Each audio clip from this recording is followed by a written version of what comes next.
Hey everyone, I'm Peter Kulitsky with Audio Dynamics, and this is an introduction to the A-B speaker comparison series we've recently launched. Right away, let's talk a little bit about the test rig. As you may have already seen, for any given comparison there's going to be a total of 4 speakers.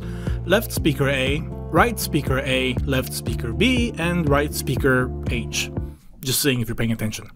Each individual speaker, or component set, sits in its own cabinet. These are actually pretty cool, so let me tell you a little bit about them as we watch some B-roll of Aaron putting them together. They are designed to be acoustically neutral, adding as little of themselves as possible to the sonic signature.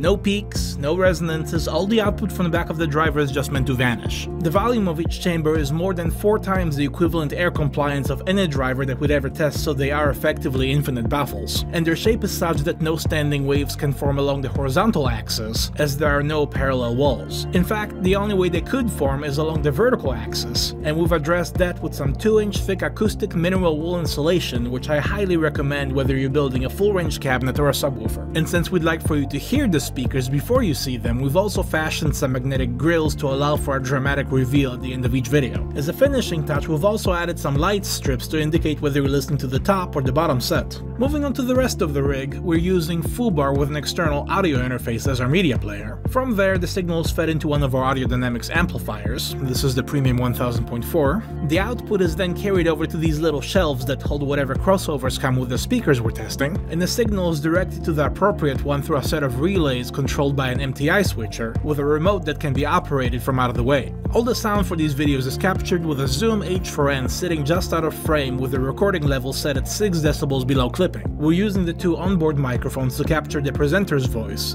and an external RTA microphone to capture the sound from the speakers. The microphone is centered between the drivers, both vertically and horizontally, and the tip of it forms an equilateral triangle with the tweeters. All these parameters combine to form a very consistent recording workflow from one test to the next, which should make these comparisons quite useful, especially once we get a decent number of them together. That being said, I invite everyone to have a listen, bearing in mind that you'll want to get a hold of some neutral sounding headphones. If anyone's curious about what happens to the sound of a YouTube hosted video, I actually have a segment coming out on that subject on the 25th of February, and I'll link it down below this video once it comes out. In the meantime, comment down below with the brand and the model of the speaker that you'd like to see featured in our comparisons, and we'll do our best to make that happen. Cheers!